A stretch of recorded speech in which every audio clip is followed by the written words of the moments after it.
በስጋ ያለው ፈሳሽ ነገር ደም ቢሆናል በመርገሟ 7 ቀን ትቀመጣለች። በምኗ? በመርገም። ይህ ደግሞ መርገም ቀጥታ ሊትራሊ መርገም እንደሆነ አንድ የሆነ መጽሐፍ ከፍቼ ላሳያችሁ። ከኦርቶዶክስ ቤተክርስቲያን መጽሐፍ ማለት ነው። ተመልክታችኋል። በፈሳሽ ነገር ደም 7 ቀን ትቀመጣለች። የሚነካትም ሁሉ እስከ ማታ ድረስ እርኩስ ነዋል። ትረክሳለች፣ 1 ሁለተኛ ትረገማለች፣ 2 ማለት ነው። እሺ ያዙ። ማርቆስ ወንጌል ቆይ አንዴ። ማርቆስ ወንጌል ምዕራፍ 11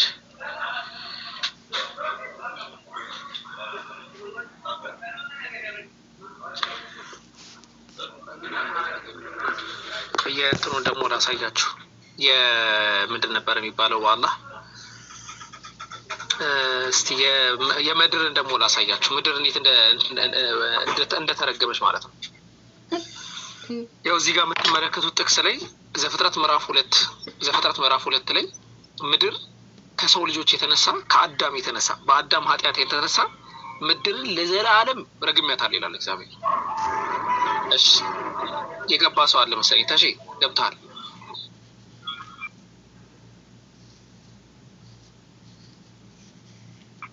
ታሺ አለ? ቆይ የሴት የተረገመችበትን አንድ መጽሐፍ ላውጣላችሁ። ሌላ ደግሞ ደና ዝንጥ አድርጎ ያስቀመጠበትን ታሺ አለ? እሺ ሌላ ክርስቲያን የምትመለከቱት ዜና ስላሴ መጽሐፍ ነው። ዜና ስላሴ መጽሐፍ ቁጥር 39 ላይ አብ ወልድ መንፈስ ቅዱስም ከዚያ ዕፀ በለስ ደም ሲፈስ አይተው እንደ ውሃ ምንጭ 7 ዓመት ደምሽ ይፍሰስ ብለው ሔዋንን ረገሟታል።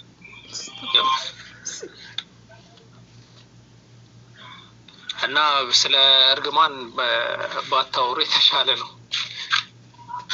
ጳውሎስ ይራገማል፣ እግዚአብሔር ይራገማል፣ ኢየሱስ ክርስቶስ ይራገማል፣ ብዙ ሌሎችም ብዙ የሚራገሙ ስላሉ ማለት ነው። ወገኖች ካላችሁ ግቡ ኢንሻአላህ። እሱ እስኪመጣ ድረስ እንቀጥላለን። ወደ ጥያቄ ስመለስ አሁን ባነሳው ጥያቄ በራሱን የመለስልኝ ነገር እኛ ከመጀመሩ ነው ኢየሱስ ፈጣሪ ነው ያልነው ካልን ደግሞ አሳዩን የሚል ጥያቄ ጠይቆኛል። ምን ያለው እኛ ኢየሱስ አላህ የተራገመበት ምክንያት ኢየሱስን ወይ ደግሞ የተራገመበት ምክንያት እኛ ምን ስላጠፋን የተረገምነው የሚል ጥያቄ ጠይቆኛል። አላህ ሱብሃነሁ ወተዓላ ሱረቱ ተውባ ላይ ኢየሱስ ክርስቶስ የአላህ ልጅ ነው ስላሉ ነው የአላህ ልጅ ነው ብለው ራሳቸው ያስተምራሉ። እናስተምርም ካሉ በጣም ጥሩ መሻሻል ነው። ግን የአላህ ልጅ ነው ብለው ያስተምራሉ። በኒቂያ ጉባኤ ላይ በአንደኛው የኒቂያ ጉባኤ ላይ ከአምላክ የተገኘ አምላክ ከብርሃን የተገኘ ብርሃን ወላላህ ያንን ነው። ያ ነገር ስህተት ነው። ተካዱ ሰማዋቱ የተፈጠርነ ሚንሁ ወተንሸቁ الارض وتخر الجبال هدا ان دعوا للرحمن ولدا ያለ አላህ ሱብሃነሁ ወተዓላ ሱረቱል መርየም ላይ ለአንዱ ለአዛኙ ለአርራህማን ልጅ አለው ብሎ መናገራቸው ያ እርግማን የሚለውን ሴንስ ቀደም ሁሱ ስላብራራው አልሄድበትም። ግን ያንን አስቀምጦልናል አላህ ሱብሃነሁ ወተዓላ።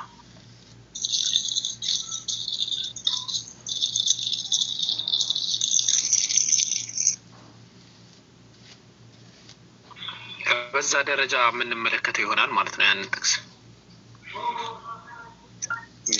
ገብቶኛል። ምስክናለሁ። አይ ኢንሻአላህ ሌላ ጥያቄ ያላችሁ ሙስሊም ካለ መግባት ይችላል። ክርስቲያኖች ደግሞ ካላችሁ ግቡ፣ ችግር የለውም። ሀሳብ ላይ ገብተን እናወራለን። ሞዴሬተሮች ካላችሁ አስገቧቸው።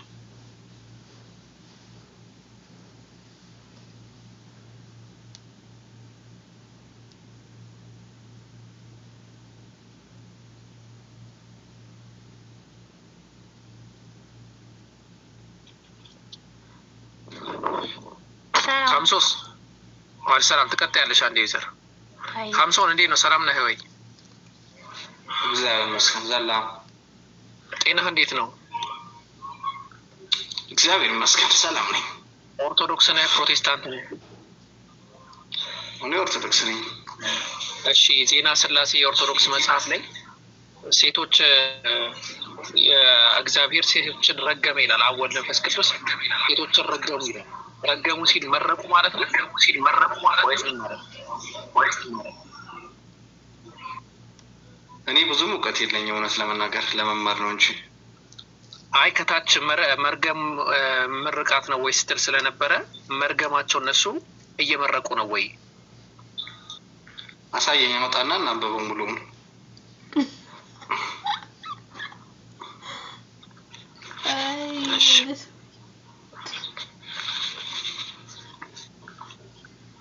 እውቀት ማንንም ሰው ያረጋጋል። ታውቃላችሁ አይደለም?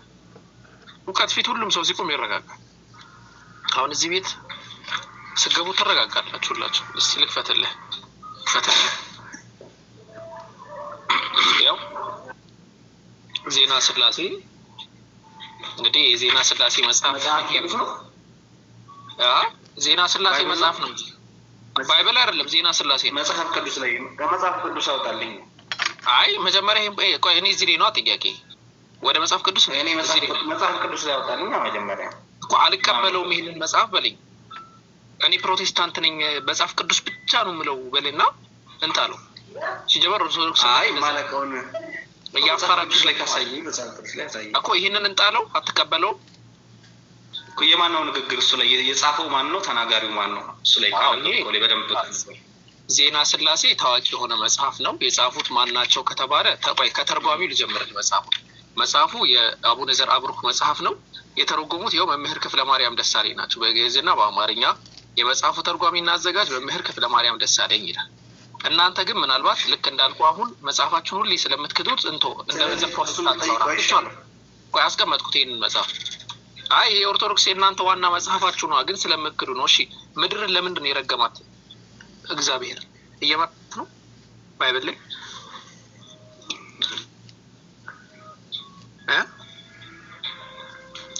እኮ ይታየኝ ላንብበው እስኪ እና ልማርበት። መጀመሪያ ከእባብ እንጀምር። አሁን የእባብ በጣም ይገርማል። የእባብን እርግማን ላሳያችሁ። እግዚአብሔር አምላክ እባብን አለው ሰላም ላይ ቆይ እንደሚቱ አድርግ ፓትሮስ እግዚአብሔር አምላክም እባብን አለው ይህንን ስላደረግ ከእንስሳት ከምድር አራዊት ሁሉ ተለይተህ አንተ የተረገምክ ትሆናለህ፣ በሆድህም ትሄዳለህ አለ። በምን ይሄድ እንደነበረ አናውቅም። አፈርንም በህይወት ዘመን ሁሉ ትበላለህ አለ። ለምንድን ነው የተረገመው እባብ? ያው እባብ ተንኮለኛ አሳሳች ስለሆነ አዳምና ሔዋን ስላሳታቸው እኮ ስለዚህ እባብ ተረገመ። ሁሉም እባብ ተረገመ በሱ ይሄ አንዱ ስላሳሳተ ማለት ነው እኮ ተንኮለኛ ስለሆነ እባብ ተንኮለኛ ስለሆነ በቃ። ከዛ አሁን ደግሞ ወደ ሴቲቱ እርግማን ደግሞ እንዲጥሩ በጸነስሽ ጊዜ ጭንቅሽን አበዛዋለሁ፣ በጭንቅም ትወልጃለሽ፣ ፍቃድሽም ወደ ባልሽ ይሆናል፣ እርሱም ገዢሽ ይሆናል አላት። ያው ይሄ እንትን እዛ መጽሐፍ ላይ ልክ እንዳልኳቸው ወራ በባራሪ ትርጓሜውን አላውቀውም፣ ይቅርታ አድርግልኝ ነው ይሄ ትርጓሜውን አላውቀውም። ላይክ ሊትራሊ ቃል በቃል ይሄንን ቃል በቃል ልወስደው አልችልም። በቃ እንተናዬ ካምሶን ማወቅ ያለብህ ነገር አይከታች ምርቃት ነው ምናምን ብለህ ልታላግጥ ስለሞከርክ ያንን እንድታውቅ ነው። በቃ ይበቃል። ታባ አድርግ እሺ፣ ተወርደህ እሺ። ፓትሮስ ኮሜንታ አርበኞች ለምን ኮሜንታ አርበኞች እንዴ ሰላም ነህ ወይ? ሰላም። እሺ ጥያቄ አለን። ስለዚህ ቢሆን ያሰው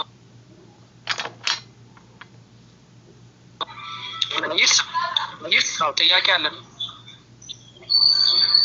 አይ ቅድም ክርስቶስ የተረገመ ምናምን ስትሉ ነበር። እስኪ እሱን ነገር ለማየት ፈልጌ። በእንጨት ላይ የተሰቀለ የተረገመ ነው አይደል? ያው እንደዛ ተብሎ ተጽፏል። ግን ክርስቶስ ስለኛ መርገም ምክንያት በመስቀል ተሰቀለ ይላል። አይ እሱን አይደለም፣ በእንጨት ላይ የተሰቀለ አይደለም፣ የተረገመ ነው ወይ? አዎ ነበረ ነው አይደለም? ጥያቄ በእንጨት ላይ የተሰቀለ ሁሉም የተረገመ ነበረ አይደል? በእንጨት ላይ የተሰቀለ የተረገመ ነው ወይስ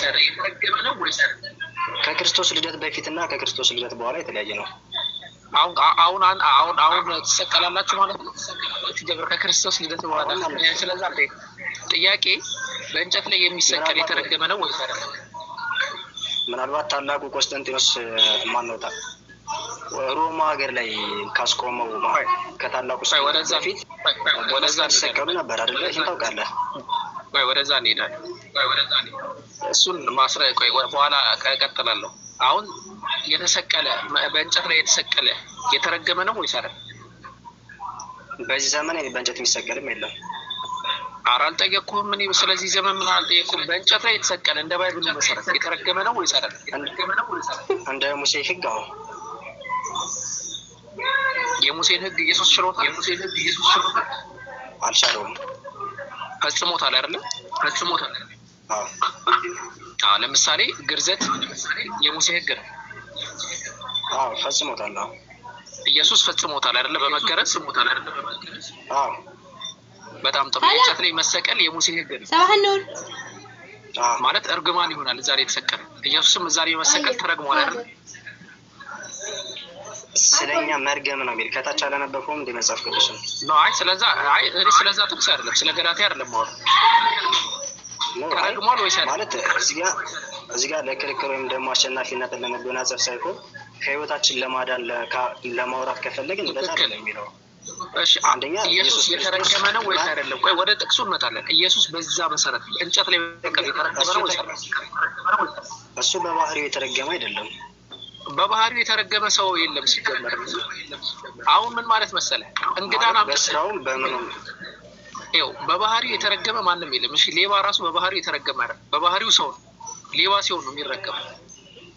ስለዚህ እንጨት ላይ የተሰቀለ አካል ቀደም ስናነሳ በነበረው ጥቅስ መሰረት ሁሉ ሲጠቅሰው የነበረው ጥቅስ ላይ ገላትያ ምዕራፍ 3 ቁጥር 13 ላይ ባለው ጥቅስ መሰረት እንጨት ላይ የሚሰቀል ሁሉ የተረገመ ነው ተብሎ ተጽፏልና አሁን ጥያቄው ስለዚህ ጥቅስ ነው ማለት ኢየሱስ በዛ መሰረት ማለት የተሰቀለ ነው። ክርክር ምናምን ሳይሆን ወንድሜ አንድ ነገር አስተውል። እስኬፕ እያደረግን ፓትሮስ አንተ ልታመልጣችሁ ላበበላ ክርስቶስ ስለኛ እርግማን ሆኖ ከሕግ እርግማን ዋጀናል። ስለኛ በጣም አይመለከተንም። ቆይ አትሽሽ። የተረገመ ነው ወይስ አይደለም? ክርስቶስ የተረገመ አይደለም። እዚህ ጋር ስለኛ እርግማን ሆኗል ይላል አይደል እኮ? ስለኛ እርግማን እኮ ነው የሚለው። እኛ የተረገመ ነው። እኔ ስለማን እርግማን አላልኩም። እኔ ስለማን ጥያቄው ስለማን እርግማን የተረገመ አይደለም? የተረገመ ነው ወይስ አይደለም? አይደለም። እሺ እዚህ ጋር ስለኛ እርግማን ሆኗል ይላል። ስለኛና እርሱ በራሱ የተረገመ ነው ማለትና ፓትሮስ ይቅርታ ጋር መቼም ስለማለቅ ተፈልሽ ምን መሰለህ፣ አንዴ ሚውት አድርግ። ቆይ አንዴ ለሰው ሀሳቡን ላስረዳው፣ እየደገመብኝ ነው። እሺ ጃ በደንብ አስተውሉ። ጃ ረሃብተኛ ነው ብዬ ተናገርኩ። ዋሌ ሰላም ከይ ምሳሌ ልሰጥ ነው። ይጠጣ እየበላው ነው። ይቅርታ ባላስ እየሰራ ነው። እሺ ስለዚህ አሁን ጃ ረሃብተኛ ነው ብዬ ስናገር አይ አይደለም ይላል። አንድ ሲመጣ ስለኛ ሲል ነው እንጂ የተራበው ረሃብተኛ አይደለም። ኖ እኔ ስለኛ የተራበው ስለማን የተራበው አይደለም። ረሃብተኛ ነው ወይስ አይደለም? አይ ከኛ ጋር አብሮ ለመራብ ነው። እሱ መብላት ይችላል። ያው እየበላ እንዳለ እሱ መብላት ይችላል ነው፣ ችግር የለውም እናውቃለን። ግን ረሃብተኛ ነው ወይስ አይደለም ነው ጥያቄ። ከሆነ አዎ፣ ካልሆነ አይደለም። ስለዚህ በዚህ መሰረት ኢየሱስ ክርስቶስ እንጨት ላይ የተሰቀለ አንደኛ ፕሪሚሲስ እንጨት ላይ የተሰቀለ የተረገመ ነው። ኢየሱስ ክርስቶስ እንጨት ላይ ተሰቅሏል። ኢየሱስ ክርስቶስ የተረገመ ነው ወይስ አይደለም? አይ ስለኛ ነው የተረገመው። ስለማንም ይረገም፣ ግን የተረገመ ነው ወይስ አይደለም? የመጨረሻ ልጠይቅ እና እኔ ወደ ጥያቄ ተባለ። አንተ ሐሳብ የተረገመ አይደለም። ባጭሩ 4 ነጥብ ዘግቼ የምነግርህ የተረገመ አይደለም እሱ። ስለዚህ እንጨት ላይ የተሰቀለ ሁሉ የተረገመ አይደለም ማለት ነው። እግዚአብሔር ተሳስቷል ማለት ነው። ራሳችን ነው የሚሸውዱ ወንድሞች። አንድ ነገር ልንገራቸው። እግዚአብሔር ነው ያለው። ተሳስቷል። እግዚአብሔር አልተሳሳተም እኮ። እንጨት ላይ የተሰቀለ በላይ አይገባም። እኔን ደግሞ ለመረዳት ሞክራ። ጥያቄን ስመልስ ነው አበረዳ። አሁን ጥያቄን አትሽሽ እኮ ሁሉ ቢለው ኢየሱስ ጥያቄን ስመልስልህ ለመረዳት ይገባል ወይስ አይገባም? ኢየሱስ ክርስቶስ የተሰቀሉት በሚለው ውስጥ ይገባል ወይስ አይገባም? ይገባል። ስለዚህ ሁሉም የተሰቀሉ በሙሉ ተረግሟል አይደለ? አዎ መስቀል ላይ የሚሰቀል ሁሉ የተረገመ ነው ይላል። ስለዚህ ኢየሱስ ክርስቶስ ተረግሟል ማለት ነው። እሱ አሁን እኮ እዚህ ጋር ነው መረዳት ተቃጣ አንድ ነገር ማለት ነው። ማስረዳቱ መጀመሪያ ትመጣልኛለህ። መጀመሪያ ማረጋገጥ ያለብህ አዎ ተረግሟል፣ ግን የተረገመው እንደዚህ ሆኖ ነው በዛ ምክንያት ነው ትለኛለህ። እሱ ተፈልግ አሁን ተረግሟል ወይስ አልተረገመም? አልተረገመም። 4 ነጥብ። ስለዚህ በመስቀል ላይ የተሰቀለ ሁሉ የተረገመን የተባለው ስህተት ነው ማለት ነው። ባይብሉ ዘዳግም ላይ ተሳስቷል። ስህተት አይደለም። በመጀመሪያ እናንተ ጋር ዳዕዋ የሚባል እንዳለ የእኛን ትርጓሜ አለን። ትርጓሜውን አውጣው። ያገናኙ ዳዕዋ ሌላ ነገር ነው። ችግር የለም። ዘዳግም ምዕራፍ 20 ቁጥር 23 ላይ በእንጨት ላይ የተሰቀለ በእግዚአብሔር ዘንድ የተረገመ ነው ይላል። በደንብ አስተውሉ። እሱማ ህጉ እኮ ነው። እሱ ህግ ነው። ህግ ሳይሆን ነው የሚለው። በቃ በእንጨት ላይ የተሰቀለ ሁሉ በእግዚአብሔር እኮ። ስለዚህ በእንጨት ላይ የተሰቀለ ሆኖ ያልተረገመ አለ? እሺ ተፍሲር አላችኋል እናንተ። ተፍሲራችሁ የእኛን ትርጉም አለን። የእኛን ትርጉም አብራራው። ይህን ጥቅስ አብራራው። እሺ የተሰቀለው የተረገመ ነው የሚለውን አብራራልኝ መጀመሪያ። እሺ የተሰቀለ ሁሉ የተረገመ ነው ይላል በሙሴ ህግ ማለት ነው። ከዛ ኢየሱስ ክርስቶስ እኛ የሰው ልጆች በሰራነው ኃጢአት ማለት ከአዳም በተላለፈ አንደኛ አዳም የሰራው ኃጢአት ታውቀዋለህ፣ አንተም በእናንተም ስላለ ማለት ነው። ያንን መርገማችንን ለመሻር ክርስቶስ የሰውን ስጋ ለበሰ። ያን የሰውን ባዶውን ስጋ ደግሞ በሰው ተገብቶ ሰውን መስሎ አይደለ ያን በደል የሻረ ያን ለማድረግ ደግሞ በእኛ በተረገመ ልክ ነው እሱ ሆኖ ተረገመ። ሌላ ነገር ነው እያወራ ያለው። በቃ ይበቃል። ሌላ ነገር ነው እያወራ ያለው። ከዚህ በላይ እኔ እንትን ማለት አልፈልግም። ምናልባት ድህነታዊ የሆነ አይን አንተ ስላነሳኸው ነው እንጂ እኔ ምንም ከኔ ጋር አይገናኝም። ያው እኛ የተከበረ ነብይ ነው የተረገመ ሳይሆን የተከበረ ነው ብለን ነው የምናስበው። እኔ ጥያቄ ልክህ ባይሆን ፈቃደኛ አሁን አንተ ስላነሳው ነው።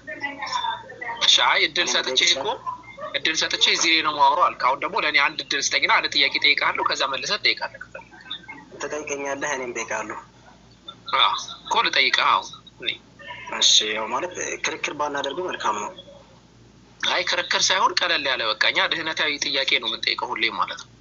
አሁን ለምሳሌ ብዙ ጊዜ አሁን እዚህ ጋር የምትመለከተው እጃ የሚባለው ልጅ ብዙ ጊዜ ያምታታልና ከሚጠይቀው ጥያቄ አንዱ ስንት አምላክ ነው የምታመልኩት ክርስቲያኖች ብሎ ይጠይቃል። ስንት አምላክ ነው ክርስቲያኖች የምታመልኩት ብሎ ይጠይቃል። መልስ ምን ይሆናል? አንድ አምላክ። ጥሩ። አንዱ አምላክ ከማርያም ማህፀን ወጥቷል ወይስ አልወጣም? አንድ አምላክ ስንል ስንት አካል የሚለውን ደግሞ መገንዘብ አለብን። 3 አካል አንድ አምላክ ብለን ነው የምናመልክ። አውቃለሁ በደንብ። እኔ ግን ስለ አንዱ አምላክ ነው የማወራው። አንዱ አምላክ ከማርያም ማህፀን ተወልዷል ወይስ አልተወለደም? ከሶስቱ አካል አንዱ አካል በተለየ አካሉ ተዋህዷል፣ ተወልዷል። አካሉ ተዋህዷል። ተረድቻለሁ። አሁን ሰማችሁ አይደለ? የሰማነው ነገር እንዳይደገም። የሰው ጥያቄ አያምርብህም። የራስን ጥያቄ ልቀጥል። ቀጥል። እኔ ልበላ ነው ሲጀመር እንድትጀምር ነበር የካካው ሰጥ ስትለኝ ነው። እሺ እስክጨርስ ድረስ እኔ ሊድልህና ጥያቄን መጥተህ ትጠየቃለህ። ፓትሮስ እንዴት ነው? ሰላም ነው አሎ። ከየትኛው ቤተ እምነት ነው? ኦርቶዶክስ። ኦኬ። አምላክ ሰው ሆኗል፣ ሰው አምላክ ሆኗል ብለህ ነው የምታምነው? አምላክ ፍጹም ሰው ፍጹም አምላክ ሆኗል። የሰውን ስጋ ተዋህዷል፣ የሰውን ስጋ ለብሷል ብዬ አምናለሁ። ኦኬ። ስለዚህ የአንዱ አምላክ ነው ሰው የሆነው? አዎ አንድ አምላክ 3 አካል። ኦኬ። አካል ነው ሰው የሆነው? አምላክ ነው ሰው የሆነው? አምላክ በባህሪው አካል የሚጨበጥ የሚዳሰስ አካል የለውም። ነው አይደለም። የአምላክ 3 አካል አልከኝ። 3 አካል አለ ስትለኝ አካል ነው ሰው የሆነው ወይስ አምላክ ነው ሰው የሆነው አልኩት። አምላክ ሰው የሰውን ስጋ ለበሰ ብለን እናምናለን። ኦኬ። የሰው ስጋ ከለበሰው አምላክ ውጭ ስጋ ያለበሰ አምላክ አለ? አዎ። አብና መንፈስ ቅዱስ የሰውን ስጋ። ስንት አምላክ ነው ያለክ? አንድ አምላክ። ስንት አምላክ ነው ያለክ? አንድ አምላክ። ኦኬ። የትኛው ነው አንዱ አምላክ? ስጋ የለበሰው ነው ስጋ ያለበሰው? እሺ እዚህ ጋር የትኛው ነው አንዱ አምላክ? ስጋ የለበሰው ነው ስጋ ያለበሰው? ላብራራለሽ። አብና መንፈስ ቅዱስ የሰውን ስጋ ለበሱ። መልስልኝና ታብራራልኛለህ። ችግር የለም። አብና ወልድ የሰውን ስጋ ለበሱም። ወልድ ግን በተለየ አካሉ የሰውን ስጋ ለብሷል። ወይም ደግሞ የእግዚአብሔር ቃል ወልድ ብቻ ነው የለበሰው፣ አብና ወልድ አልለበሱ። ተረጋግተህ መልስ።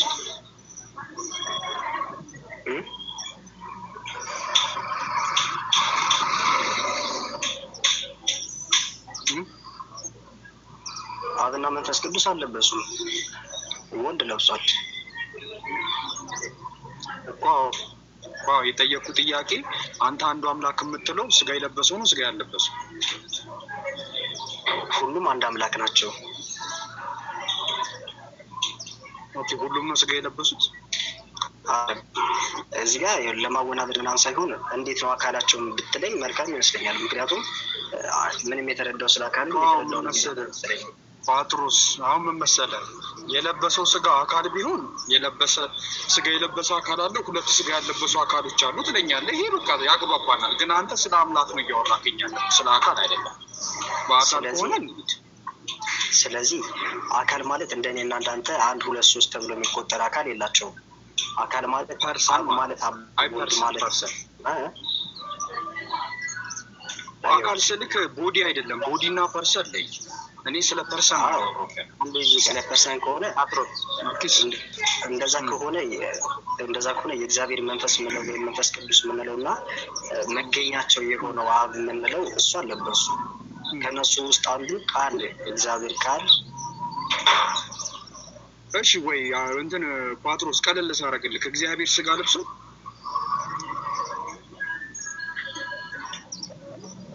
ይሰማል። እግዚአብሔር ስጋ ለብሷል። በቃ ቀለል አድርግልህ ቶሎ እንድንግባባ። እግዚአብሔር ስጋ ለብሷል። ኢየሱስ ክርስቶስ እግዚአብሔር ነው። ስጋ ያለበሰ እግዚአብሔር አለ? አንድ እግዚአብሔር ብለን ነው የምናምነው። እሱ አንዱ እግዚአብሔር ነው ስጋ የለበሰ? አንድ እግዚአብሔር በሶስት አካል ስንል እንደነገርኩ ነው፣ ወይም ስላሴ የሚለው ጋር ማለት ነው። ኦኬ እሺ። አብ እግዚአብሔር ነው ወይስ እግዚአብሔር አንዱ አካል ነው? አብ ወልድ መንፈስ ቅዱስ አንድ እግዚአብሔር ነው እኮ። አብ እግዚአብሔር ነው ወይስ እግዚአብሔር አንዱ አካል ነው? እግዚአብሔር ነው። ኦኬ። ወልድስ? እግዚአብሔር ነው። ኦኬ። ስለዚህ እግዚአብሔር ስጋ ለብሷል ወይስ አልለበሰም? ለብሷል። ኦኬ። እግዚአብሔር ሶስት አካል ካለው ሶስቱም አካላቶች ናቸው ስጋ የለበሱት? አይደሉም። ኦኬ። ስለዚህ አንዱ እግዚአብሔር ስጋ ለብሷል፣ ሁለቱ እግዚአብሔሮች ስጋ አልለበሱ። አንድ እግዚአብሔር ሁለቱ እግዚአብሔር የሚባል ነገር የለም። አንድ እግዚአብሔር ነው የምንለው። አንድ እግዚአብሔር በሶስት አካል እግዚአብሔር ስጋ ለብሷል። ራሳቸውን ባሸወዱ መልካም ይመስለኛል። ሶስቱ አካላቶች እኮ እግዚአብሔር ነው አልከኝ እኮ። አሁን ሶስቱ አካላቶች እግዚአብሔር ናቸው አልከኝ። እሺ ላብራራለህ። እሺ እኛ አንድ እግዚአብሔር ስንል በመለኮት በኃይል በክብር በስልጣን ዓለምን በመፍጠር በእነዚህ ሁሉ አንድ እግዚአብሔር እንላለን። ሶስት አካል ስንል ደግሞ ለምሳሌ እግዚአብሔር አብ ማለት መገኛቸው ነው፣ ወልድ ማለት ቃላቸው ነው፣ መንፈስ ቅዱስ ማለት ሕይወታቸው ነው ወይም እስትንፋሳቸው ነው ብለን እናምናለን። ከነዛ ውስጥ አንዱ ወልድ ቃል እግዚአብሔር የሰውን ስጋ ለብሶ አዳነን ብለን እናምናለን። ይህም ሲሆን ደግሞ ለምሳሌ ወልድ ስጋ ለበሰ ማለት አብና መንፈስ ቅዱስ ድርሻ የላቸው ማለት አይደለም። ምክንያቱም ሁሉም በአንድ ህልው ውስጥ ስለሆኑ ማለት ህልውና ማለት ምናልባት ከተገነዘብ እግዚአብሔር በወልድ ህልው አለ፣ አብ ወልድ በአብ ህልው አለ። ሁሉም በየራስ ማለት በአንዱ ህልው ውስጥ ሆኖ ይኖራሉ ማለት ነው። በአገዛዝ በስልጣን በመለኮት የመሳሰሉ በክብራቸው አንድ እግዚአብሔር ነው የምንላቸው። ስለዚህ እግዚአብሔር ወልድ የሰውን ስጋ ለበሰ ብለን እናምናለን። ይሄ ደግሞ ለምሳሌ ሱራ እናንተ መጽሐፍ ቁርአን ላይ ኢሳ ያላህ ቃል ነው ይለዋል። ያላህ ቃል ደግሞ ፍጡር እንጂ ፈጣሪ እንጂ ፍጡር ሊሆን አይችልም። አንተ ለራሱ በራሱ መመርመር ከቻልክ ማለት እንትን እንትን እኔ ጋር እየተቆራረጠ ስለሆነ ሀዊ አለሽ እኔ ጋር ኔትወርክ እየገባ እየወጣ ሙሉን ራሱ አስበኝ። ሀዊ አለው ጃ እንትን እስኪ ጨርሽ። ሆኔ እንትን ኔትወርክ በጣም የተቆራረጠብኝ። አንዴ እስካሳ ጨርሱና ጥያቄውን ይጠይቅ። እሺ ጃ ቶሎ ሰላም አለይኩም ወራህመቱላሂ ወበረካቱሁ። ሰላም ብለናል። ፓትሮስ ይሰማሃል? አዎ ይሰማኛል። እሺ አየው አንድ እግዚአብሔር ነው ሰው የሆነ ያልከው ነው። አንድ እግዚአብሔር ነው በመለኮት አንድ እግዚአብሔር ብለን ነው የምናመልክ እኮ። አንድ እግዚአብሔር ሰው ሆኗል ወይ ነው ያለው? አንድ እግዚአብሔር ስንል ሶስት አካል ብለን እናምናለን። እሺ ስለዚህ አካል ሰው ነው ወይስ እግዚአብሔር ነው አካል ስጋ የሆነው? እሺ አንድ አሁን እንደነገርኩሽ ነው። እኛ አካል ስንል የሚጨበጥ የሚዳሰስ መለኮታዊ አካል የለም። መለኮት የሚጨበጥ የሚዳሰስ አካል የለውም። ግን ምን ማለት ነው ከተባለ እግዚአብሔር ወልድ ስንል ቃላቸው ነው፣ ቃል ነው። እግዚአብሔር መንፈስ ቅዱስ ስንል ደግሞ ሕይወታቸው ነው። እግዚአብሔር አብ ስንል ደግሞ መገኛቸው ነው። ከነዚህ ውስጥ አንዱ ቅዱስ እግዚአብሔር ቃል የሆነው ወልድ ወደ ምድር ተወልዷል፣ ከሰው ስጋ ለብሶ እኛን አድኖናል ብለን እናምናለን። ራሳችን ባመጣ ነው መርገም ምክንያት የሰው ልጅ ከገነት። እሺ አሁን እኮ ጥያቄው ምን መሰለህ? አንዱ እግዚአብሔር ነው የምናመልከው ካልክ በኋላ አንዱ እግዚአብሔር ሰው ሆኗል ወይስ ስትባል አይ አንዱ አካል ነው አልክ አይደለ? አዎ ከሶስት አካል አንድ አካል። ኦኬ ስለዚህ ያ አካል እግዚአብሔር ነው አይደል እንዴ? አዎ እግዚአብሔር ነው። ኦኬ ስለዚህ ሶስት እግዚአብሔር ነው ማለት ነው የምታመልከው እኮ። ሰው ያልሆነ ደግሞ ሁለት እግዚአብሔሮች አሉ። አይደለም እንደዚህ አይደለም። እሺ እንዴት ነው እስኪ አስረዳኝ። ለምሳሌ ፀሐይ ምሳሌ አድርገሽ ብትወስጂ አንድ እግዚአብሔር ሰው ሁለት እግዚአብሔሮች ማለት ሁለት እግዚአብሔር እንደሌለ አስረዳኝ። አንድ እግዚአብሔር ሰው ሆኗል አግኝተናል። እግዚአብሔር አለ ላስረዳሽ። እሺ ላስረዳሽ። ለምሳሌ ፀሐይን እንውሰድ። ፀሐይ ብርሃን አላት፣ ሙቀት አላት። ብርሃኗ ከሰው ልጅ ተወለደ ማለት ሙቀቷን ተወለደ ማለት አይደለም። ግን ስማቸው አንድ ፀሐይ ነው የሚባለው አይደለ? ስለዚህ አሁን ወደ ወልድ ስናመጣው ወልድ እግዚአብሔር ነው፣ የተወለደው እግዚአብሔር ብቻ ነው። ከአብና ከመንፈስ ቅዱስ ጋር በስም ስለሚመሳሰል እነሱ ነው ማለት አይደለም ነው። ስለሚመሳሰል አይደለም እኮ በስም ስለሚመሳሰል በስም አይመሳሰሉም። እግዚአብሔር አብ ነው፣ ወልድ ነው፣ መንፈስ ቅዱስ ነው። የሚመሳሰል ስም የላቸው። እግዚአብሔር አይደለ? አብም እግዚአብሔር ነው፣ ወልድም እግዚአብሔር ነው። አዎ እግዚአብሔር ስንል አንድ እግዚአብሔር ስንል ለምሳሌ በመለኮት በክብር ዓለምን በመፍጠር በአገዛዝ ዓለምን በማሳለፍ በተለያዩ ነገሮች በአምልኮ ደረጃ አንድ እግዚአብሔር ብለን እናመልካለን።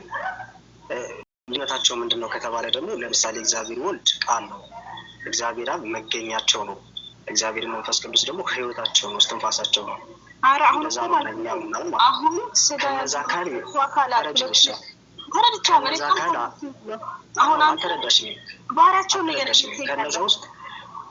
ከነዛ ውስጥ ማለት አንዱ ወልድ ቃል የሆነው ወልድ ወደ ምድር ወረደ፣ ከቅድስት ድንግል ማርያም ተወለደ ብለን እናምናለን። በንጹህ አይምሯችሁ መመርመር ከቻላችሁ ማርያምን ከልቤ ነው እንጂ እኔ እንደው እንረዳ ቆይ እንዴት ነው እንጂ ፓትሮስ ወልድ ነው የተወለደው አልክ? ወልድ ነው እንጂ የተወለደው እግዚአብሔር አይደለም የተወለደው? ወልድ ነው እንጂ እግዚአብሔር አይደለም የተወለደው? ወልድ ማለት ራሱ እግዚአብሔር ነው። እሺ አብስ እግዚአብሔር ነው። ስለዚህ እግዚአብሔሩ ያልተወለደ አንድ አለ የሚባል ማለት ነው። አብ ብቻ ሳይሆን መንፈስ ቅዱስም ከሱ አልተወለደም። እሺ ሁለት አሉ እግዚአብሔር ሆነው ያልተወለዱ። አይሽ እዚህ ጋር ይኸው ለመለያየት አትሞክሩ። እዚህ ጋር እንዴ ወልደዋል። እሺ አንድ እግዚአብሔር ሁለት እግዚአብሔር የሚባል የለም። አንድ እግዚአብሔር ነው በመለኮት እያልኩሽ ነው። ለምሳሌ በዓለም ሁሉ የሞላ ነው እግዚአብሔር። እዚህ ቦታ ላይ የለም እዚህ ቦታ አለ የሚባል አይደለም። ስለዚህ እግዚአብሔር የሚቆጠር አካል ሁሉ የለውም። የሚቆጠር የራሱ የሆነ አካል የለም። ሶስቱም ተወልደዋል። እነዛ ነው እያልከን ያለኸው? ስለማይነጣጠሉ ሶስቱም ተወልደዋል፣ ሶስቱም ስጋ ሆነዋል። ሶስቱም አልሆኑም። አብና መንፈስ ቅዱስ አልተወለዱም። ወልድ በተለየ አካሉ ተወለደ። ስለዚህ የተወለደና ያልተወለደ እግዚአብሔር አለ ማለት እኮ ነው። ሰው እንጂ የተወለደና ያልተወለደ ማለት ነው። ለምሳሌ አብ እግዚአብሔር ነው፣ መንፈስ ቅዱስ እግዚአብሔር ነው፣ አልተወለዱም። ወልድ እግዚአብሔር ነው፣ ተወልዷል አይደል እንዴ? ግን አንድ እግዚአብሔር ነው ሁለት እኮ። እንዴት ነው አንድ እግዚአብሔር የተወለደው ነው ያልተወለደው ነው አንድ እግዚአብሔር የሚባለው? ሁሉም ሶስቱም አካል አንድ እግዚአብሔር ነው። ምክንያቱም እግዚአብሔር ስንል በመለኮት ደረጃ ነው የምንጠራቸው። ስላሴ ስንል ነው። ስላሴ ስንል ግን ሶስቱ ስላሴ ስለምንል ከሶስቱ ስላሴ የተወለደ ወልድ ይሻላል። መስካሙ ይቀርታል። አንዴ አው ይቀርታ። እሺ አንዴ ምግብ እየበላሁ ስለነበረ አንዴ በጣም ይቀርታ። በጣም እየደጋገመው አይ ቲንክ እነሱ እንትን አድርገዋል። ጃም የሆነ ቀስ ብላችሁ ስላወራችሁት መሰለኝ እንትን ይላል። እና አሁን ምን መሰለህ አሁን ከጃም ጋር ከሀዊ ጋር ስታወራ ሁሉም ሰምተዋል። እና በጣም የሚገርም ነገር ነው። ምን አልከን መሰለህ? አንዱ እግዚአብሔር ሰው ሆኗል አልከን አይደለ? አንድ እግዚአብሔር አለ አይደለ? እሱ ሰው ሆኗል። ሰው ያልሆነ እግዚአብሔር አለ? አብና መንፈስ ቅዱስ ሰው አልሆኑም። ደጋግማችሁ እኮ እየጠየቃችሁ እስካሁን አንድ ጥያቄ እስካሁን እነሱ አልሆኑም አይደለም። አዎ ቆይ አሁን ጥያቄው እንዴት እንደሚሆን ላሳይ ነው። ሰው ያልሆነ እግዚአብሔር አለ ወይ? ሰው ያልሆነ እግዚአብሔር አንድ እግዚአብሔር ነው። ሶስቱ ስላሴዎች ብለህ ጠይቀኝ። እንደዚህ አይነት ጥያቄ ስጠይቀኝ ከስላሴ ያልተወለደ አካል አለ ብለህ ጠይቀኝ። አይደለም አንድ እግዚአብሔር ነው ያለው አልከኝ አይደለ? ለምሳሌ እሺ ጠይቀህ ቆይ ፓትሮስ እሱ እኔ ጋር እግዚአብሔር ወልድ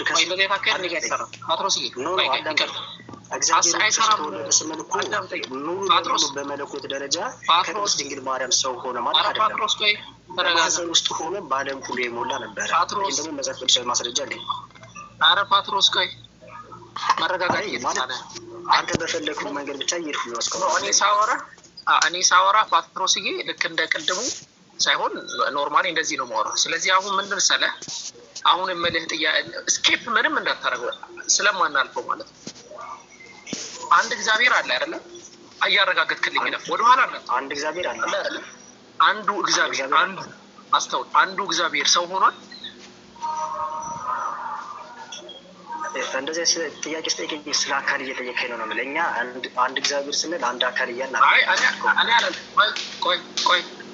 ቆይ አትም ተወዛ ዲፊኒሽን አንዱ እግዚአብሔር ሰው ሆኗል ወይስ አልሆነም? አንዱ እግዚአብሔር ማለት በመለኮት ደረጃ አንድ እግዚአብሔር ስለምንል አልሆነም። ምክንያቱም አብና መንፈስ አልሆነም።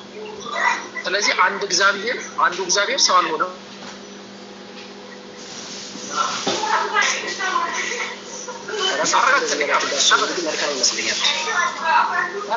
ከታች አንድ አትበል ይላል እና ስንት ናቸው? አንድ እግዚአብሔር ነው ያለው እኮ እንዴ ሽማ እስራኤል አሁን ወኪና ሆይ ፋዲ እኮ አንድ እግዚአብሔር ነው ያለው። በምንድን ነው? አንድ እግዚአብሔር ስለ በምንድን ነው? እኔ አንተ ስላልኩ እየጠየቅኩኝ አይደል? አንድ እግዚአብሔር ነው ያለው። የባይብል ጥቅስ አንድ እግዚአብሔር ነው ያለው ይላል። የአንዱ እግዚአብሔር ማለት አምላክ ማለት ነው። እንቶ እግዚአብሔር ምን መልሰውላችሁ እንደው ምርጥ አምላክ ማለት ነው። ስለዚህ አንዱ አምላክ ስንል ደግሞ እኛ አንድ አካል ብለን አናመልክም። እኔ ስለ አካል አላወራም። አንዱ አምላክ ሰው ሆኖ ስለ አካል ማውራት አለባት። ለምሳሌ አንድ እግዚአብሔር ስንል ወደ አካል ስለ አካል ማውራት ደግሞ አለበት። ለዚህ ክርስትና መልስ የለውም ማለት ነው። ወደ አካል ልምጣ። ሶስቱ አካል ስንት አምላክ ናቸው? ሙሉ መልስ አለው እኮ። አይ አልመልስም አልከኝ እኮ የእኔን ጥያቄ ግዴታ እኔ ጋር አልኩት ስላልክ ወደ አንተ ደግሞ ልምጣ። ሶስቱ አካል ስንት አምላክ ናቸው? ሶስቱ አካል አምላክ እግዚአብሔር የሚለውን ተርም አምላክ በሚል እንጠቀሙ። ሶስቱ አካል አንድ አምላክ አይደለም? አዎ ለምሳሌ አንድ ሰው መጣና ፓትሮስ በእናንተ አስተምሮ አምላክ ሰው ሆኗል ወይስ አልሆነም ይልህ፣ ሆኗል ነው አልሆነም ነው የምትለው? ሆኗል ነው የምለው። ስለዚህ አንዱ አምላክ ሰው ሆኗል ማለት ነው። አምላክ ሰው ሆኗል ካለኝ አዎ እላለሁ። ከዛም በኋላ ሰው ሆኗል የሚለው ጋር ከሚል አካል ማውራት ግዴታ አለብን። ቆይ ሌላ ቦታ ስለዚህ አንዱ አምላክ ሰው ሆኗል ማለት ነው። አንዱ አምላክ በሚለው አይደለም። ሰው ስለመወለድ ካወራን ስለ አካል ማውራት ግዴታ አለብን። ኧረ እኔ ስለ ምንም አላወራሁም። ተው መጀመሪያ ደረጃ የቤተ ክርስቲያን አረዳድ ተረድታል ማለት እንዴት ላስረዳ። በቃ የጨነቀ ነገር የጨነቀ ነገር ስላሴን ሳናቅተን ከሆነ ስላሴን ላስረዳ። በደንብ አድርጋችሁ አዳምጡ። ስላሴ ማለት አንድ ምንነት አለ፣ አንድ ኤሰንስ አለ፣ አንድ ኡሲ አለ፣ ኔቸር የምንለው ባህሪ የምንለው ምንነት የምንለው አንድ አለ። ያ መለኮት እግዚአብሔር አምላክ። ያንን መለኮት ደግሞ ፉሊ ሼር የሚያደርጉ ሶስት አካላቶች አሉ። አብ አለ፣ ወላዲ ነው። ወልድ አለ፣ ተወላዲ ነው። መንፈስ ቅዱስ አለ፣ ደራሲ ነው። አብ ወልድና መንፈስ ቅዱስ በግብር ሶስት ናቸው። ያው ግብራቸው መውለድ ነው። በኩነት ይለያያሉ፣ ነገር ግን በባህሪያቸው አንድ ናቸው። በስምም ይለያያሉ። በቃ ይሄ ሲምፕል ዲፊኒሽን ይሄ ነው እንትን ማለት ነው። ስለዚህ አሁን እኔ ጥያቄ አንድ አምላክ አለ ባውዳችሁ አስተውሉ። ያጀማ ህዝቡ እንዴት አእምሮ እንዴት እንደተቀበላችሁት ይገርምኛል። አንዱ አምላክ አለ። አምላክ ሰው ሆኗል ወይስ አልሆነም ስለው ቅድም አልሆነም ነበረ፣ ቀየረና አሁን ሆኗል አለ። እሺ ሰው ከሆነ ሰው ያልሆነ አምላክ አለ ወይ ስለው አጠቀስታክ። እዚህ ጋር ክርስትና መልስ የለውም። እንደዚህ አይ ግዴታ ስለ አካል ማውራት አለበት። ይሄ አስቸጋሪ ይሆናል ማለት ነው። ምናልባት ይህን ጥያቄ አንተ አልፈለግከውም ይመስለኛል። ጥያቄውን ግን እንትን አፕዴት ላድርገውና ሶስተኛ ጊዜ ላቅልለውና እንሞክር። ከዛ በኋላ አንተ ትጠይቃለህ። አይ ቲንክ አትመልስልንም ማለት ነው። ስለዚህ ጥያቄ መልስ የለኝ ነው ማሰቡ። በክርስትና አይደለም እንደዚህ አይነት ፖለቲካ ትስራ ራስን ነው የምትሸው፣ እኔን አይደለም። እሺ ችግር የለም። ያየው አይቷል። ችግር የለም። ሶስተኛ ጊዜ ነው ማቅለያ ስላሴ ለራሱ የተረዳበት መንገድ ማለት በጣም የተለየ መንገድ ነው። አንተ እንደዚህ አይነት አረዳ አይደለም ቤተክርስቲያን ላይ። እሺ በቃ እዛ ላይ እንጨርሳ። መጀመሪያ ስላሴ በምንነት አንድ ናቸው ወይስ አይደለም? በመለኮት አንድ ናቸው። በምንነት ነው ያልኩት። በምንነት ምንነት ምንድን ነው? ምንነት ማለት አልገባኝ። በቃ በመምጣት ነው። ምንነት ማለት ኔቸር ማለት ነው። ለምሳሌ እኔ አንተ ሀዊ በምንነታችን አንድ ነን። ሶስታችንም ሰው ነን። ምንድን ነህ ስትባል ሰው ነኝ ትላለህ። አሁን አይ ዝም ብለህ ስላሴ አረዳድ ስህተት ነው ስላልከኝ ነው አታውቀውም ማለት ነው። በምንነት ሶስት ነው የተለየበት መንገድ እዚህ ጋር ነው ስህተት ወይ የተረዳበት መንገድ ስህተት ነው። ለምሳሌ ወልድ መንፈስ በግብር አንድ ናቸው አለ። በግብር አንድ አይደለም። በግብር ሶስት ናቸው። በግብር አንድ አይደለም። ምሳሌ አንተ ብለሃል። ለምሳሌ አብና መንፈስ ቅዱስ መውለድ ነው አለ። ፓትሮስ አላልኩም። ተመልከት፣ ቆይ እኔ ነኝ ያደረኩት። ይቅርታ አላልኩም እንደዛ። በግብር ሶስት ናቸው። እናንተ ስለሆነ ያደረጋችሁ እንደፈለጋችሁ መናገር አይደለም። እኔ ነኝ ያደረኩት። ይቅርታ ብያለሁ። ችግር የለው። አንዴ ያደረኩ ስለሚሆነ ነገር አለ ነው እንጂ ምትላረጋ አይደለም። በግብር ሶስት ናቸው። ወላዲ ነው መንፈስ ቅዱስ ሰራጺ ነው ወይ ተወላዲ ነው ነው ያልኩት። ስለዚህ ስህተት የለብኝም በሚለው እንለፈውና በቃ ተዋው። ጥያቄ ላቅርብ። እሺ አንድ እግዚአብሔር አለ። አሁንም አይደለ? አሁን ተመልከተው። ሶስተኛ ማቅለያ ተደርጎ ነው ጥያቄ። አንድ እግዚአብሔር አለ አይደል? አሁን ግን ፖለቲካውን ተታኔ በጠይቅስ ጥያቄ አንተ ጠይቀኛል። እስካሁን አልጠየቁም አይደል? ኖ ምንም አልመለስኩም። ትጠይቃለህ። ችግር የለውም። ጥያቄ አስተናግደኝ። አንተ እኮ መልሰልኛል እንደማትል እርግጠኛ ነኝ። ስመልስልህ ጥያቄን መልሰልኛል አትለኝም መቼም ማለት ነው። ይህን ጥያቄ አስተናግደኝና ትጠይቃለህ። ከይቅርታ ጋር አንዱ አምላካችሁ አንድ አምላክ አላችሁ እናንተ። አሁን ለምሳሌ ክርስቲያኖች አንድ አምላክ ነው የሚያመልኩት። አንዱ አምላክ ወላዲ ነው ወይስ ተወላዲ ነው? አንዱ አምላክ ወላዲ ነው፣ ተወላዲ ነው፣ ሰራጺ ነው። ራሱ ወልዷል። አየህ እዚህ ጋር ነው ልዩነቱ ማለት። እኛ ወላዲ ስንል አንተና ሚስትህ መወለድ አይደለም። ለምን እዛ ውስጥ ትገባለህ? እኔ አላልኩም። በቃ አሁን ኦል ጂሰስ አድርጌ እኮ ልልክህ ይዛል። አንተ ኦል ጂሰስ አድርገው።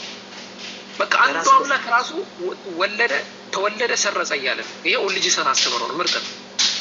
ስለዚህ እኔ እንደኛ ነው የሚዋለደው ምናምን አላልኩም። ግን አንዱ አምላክ ወላዲ ነው ወይስ ተወላዲ ነው? ሁለቱም ነው ስላልከኝ እና አንዱ አምላክ ነው ወይ ራሱን የወለደው? አይደለም። ወላዲ ነው ስንል ለምሳሌ ማለት ምሳሌው ታስገኝ ማለት ወይ ምሳሌው ማምጣት ላስረዳ። አዳም ተገላስረዳ እያመለሰ ነው የምታስረዳው። ፓትሮስ አንዱ አምላክ ወላዲ ነው ተወላዲ ነው? እሱ መልስ ነው። ጠይቀህ እኮ እና ላስረዳህ መልስ ስማኛ እንዴ። እሺ አንዱ አምላክ ወላዲ ነው ተወላዲ ነው? መጀመሪያ ይሄንን መልስ፣ ከዛ ታስረዳ። ወላዲ ነው ተወላዲ ነው ሰራጺ ነው እኮ። አንዱ አምላክ ራሱ ወልዶ ራሱ ተወለደ ማለት ነው እኮ። እሺ ደግሞ ማብራሪያ ያስፈልጋል ግዴታ እኮ። አይ በለኝና ታብራራ። ወላዲ ነው ተወላዲ ነው ሰራጺ ነው። እሺ እነግርሃለሁ በቃ ባጭሩ። እሺ ቆይ ወደዚህ ልመልስ ስላልፈለግክ ማለት ነው። ስለዚህ ማብራሪያ ጊዜ ሊሰጥህ ከሆነ አንድ ነገር ላስቀምጥና ማብራሪያ ጊዜ አስቀምጣለሁ። ማብራሪያ ጊዜ እሰጥሃለሁ። አንድ ደቂቃ እሰጥሃለሁ። በደንብ አስተውሉ። አሁን ለምሳሌ ስልካችሁን ሁላችሁም ተመልከቱና የስልካችሁ ቻርጀር ያለበትን ተመልከቱ። ዝም ብላችሁ ለምሳሌ አሁን ስልኬ 51% ላይ ነው ያለው። 51% ላይ ነው ያለው ማለት 100% አይደለም፣ ሙሉ አይደለም ማለት ወይ 100% ነው ማለት 51% ላይ አይደለም። ይሄ ሎት ኮንትራዲክሽን። ወለደ ከተባለ የተወለደው ነገር እሱ አይደለም። ተወለደ ደግሞ ከተባለ ወላጁ እሱ አይደለም። ያለበዚያ ወለደ ተወለደ ምናምን የሚባሉ ቃላቶች ይሄ ቀልድ ነው። አንድ አካል ላከ ከተባለ የተላከው እሱ አይደለም። ተላከ ከተባለ ደግሞ የተላከው ላኪ አይደለም። በዚህ መሰረት አንተ የሚገርም ነገር ነው የተናገርከው። ወላዲውም ተወላዲውም ራሱ አንድ አምላክ ነው ብለሃል። ራሱ አምላክ ራሱ የሚወለደው ያንን አንድ ደቂቃ ሰጥቻለሁ። አብራ እሺ አሪፍ። እኛ በመጀመሪያ አምላክ ስንል ቅድም ነገር የሚዳሰስ የሚታይ አካል የለውም ማለት አምላክ ስንል ህልው ነው። አንዱ ህልው በአንዱ ህልው ሆኖ የሚኖር ማለት ነው።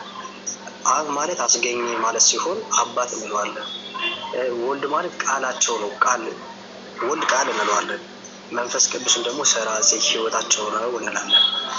በዚህ መሰረት ለምሳሌ ወልድ ስንል እኛ ሴክሻል ኢንተርኮርስ አድርገን ምናምን እንደምንወልደው አይነት መወላለድ አይደለም። ያስገኘው ስለሆነ አብ መንፈስ ቅዱስና ወልድን ያስገኛቸው ስለሆነ ወልድ ቃሉን ወልድን ተወላድ ነው እንላለን። ምክንያቱም ከቅድስት ድንግል ማርያም ሰው የሆነ ስለሆነ ማለት ነው እንጂ ከዛም በፊት መጽሐፍ ላይ ሂደስታንም ወልድን ቃል ብሎ ይጠራዋል። ወልድ ቃል ተብሎ ነበር የሚጠራ። ለምሳሌ ሰማዮችን በእግዚአብሔር ቃል ጸኑ ተብሎ ተጽፏል። ስለ መንፈስ ቅዱስ ደግሞ የእግዚአብሔር መንፈስ ፈጠረኝ ተብሎ ተጽፏል።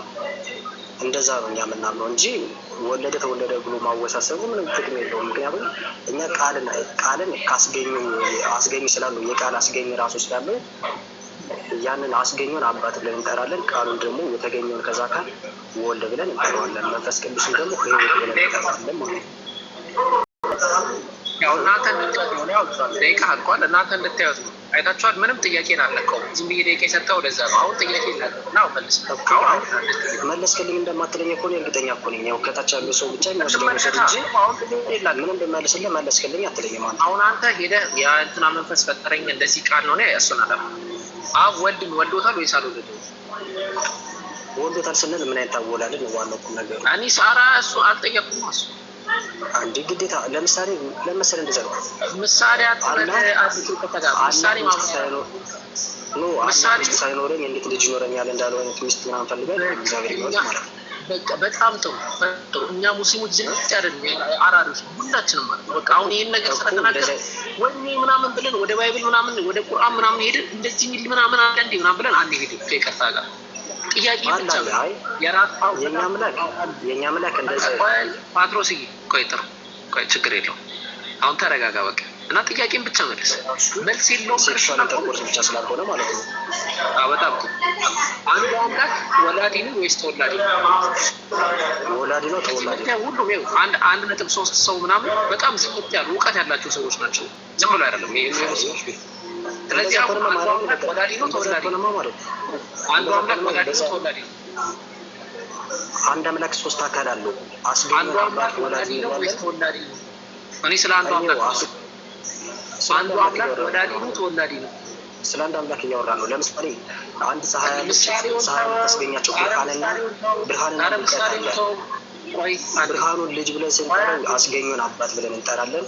ሙቀት ፓትሮስ አንዴ ይቅርታ ጋር አሁን በቃ ዝም ብለህ ማውራት ጀምር። አንድ ደቂቃ ሰጥቼም አሁን ይሄ ስርዓት አለመኖሩ አንድ ደቂቃ ሰጥቻለሁ። አሁን ረጋ ብለን እናውራ እያልኩኝ አምላክ አይወልድም ይወልዳል አይወልድም የሚለውን ስናወራ አንድ አምላክ ካለ አንዱ አምላክ ይወልዳል ተብሏል አይደለ ፓትሮስ? አይ ምን እያደረግክ ማን እንደፈለግ ምናምን ትንካል ከምንም ማውራት ቆጭ አንድ ደቂቃ ሙሉ ሰጥቻለሁ። ተረሳዋለህ ማለት ነው። ችግር የለውም። አሁን ጥያቄ ይመልስልኝ ከይቅርታ ጋር ዝም ብለህ የራስህን ነገር ስታወራ ነው የተደረገው። አሁን ጥያቄ አንዱ አምላክ ይወልዳል አይወለድም ነው ጥያቄ አይደለ? አላልኩም። አንዱ አምላክ ወላዲ ነው ተወላዲ ነው እኮ። ስለዚህ ወላዲ ነው ተወላዲም ነው እኮ። ስለዚህ አንዱ አምላክ ራሱ አንድ አካል ስላልሆነ ማለት ነው እኮ። ራሱን የወለደው አንዱ አምላክ አንድ አካል አይደለም። አንድ አምላክ አንድ አካል አይደለም። የምናመልከው አምላክ ነው። ስለ አካል አልጠየቅኩም። እኔ አምላክ ወልዷል ወይ ነው ያልኩህ። አካል ወልዷል ወይ ብለህ አዎ ትለኛለህ። እኔ አምላክ ነው ብለህ አምላኩ አንዱ አምላክ ወላዲ ነው ወይስ ወልዷል ስትል ምን አይነት አወላለድ ነው? ያው መዝሙረ ዳዊት ምዕራፍ 110 ቁጥር 3 ላይ አለ። ከሆድ አወጣው ከሆድ ወለድኩ ከአጥቢያ ኮከብ አስቀድሜ ከሆድ ወለድኩ ይላል። ከሆድ ወለድኩ ከማህፀን አስገኘሁ ይተኛው ማህፀን ይለዋል እኮ። ከማህፀን ወለድኩ ከማህፀን ያስገኘሁህ ማለት ነው አይደለ? አዎ እኮ ከማህፀን ከእግዚአብሔር ከሆዱ ወይ ደግሞ ከማህፀኑ ወለደ ማለት ነው።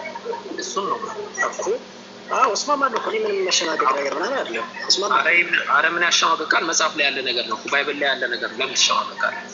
አይ ማለት ከታች ታቻ ቀርጾት ምንም የሚያሸማቅቅ ነገር አይደለም። ባይብል ላይ ነው እንደዚህ ይላል። መዝሙረ ዳዊት ላይ ከማህፀን እግዚአብሔር ከማህፀን ከአጥቢያ ኮከብ ከማህፀን ወለድኩ ይላል። እውነት ነው።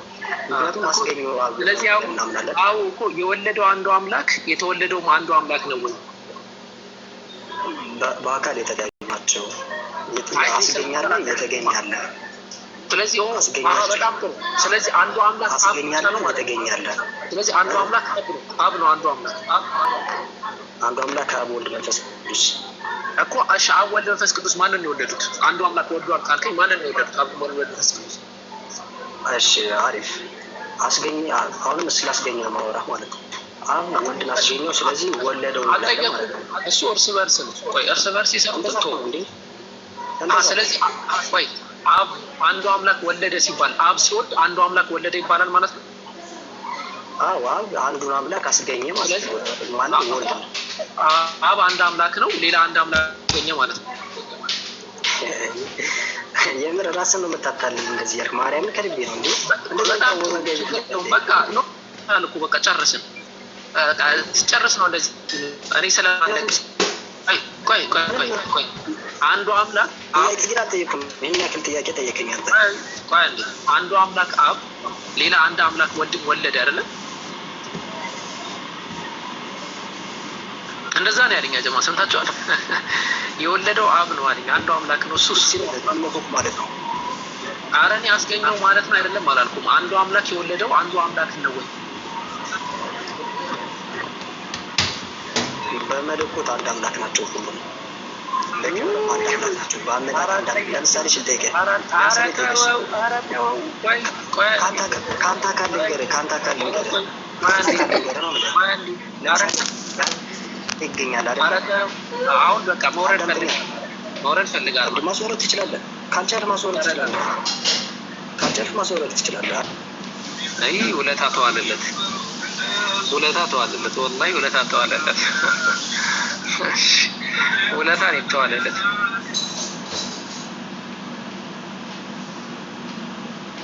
አይ በጣም ያሳዝናል። አንዱ አምላክ በክርስቶስ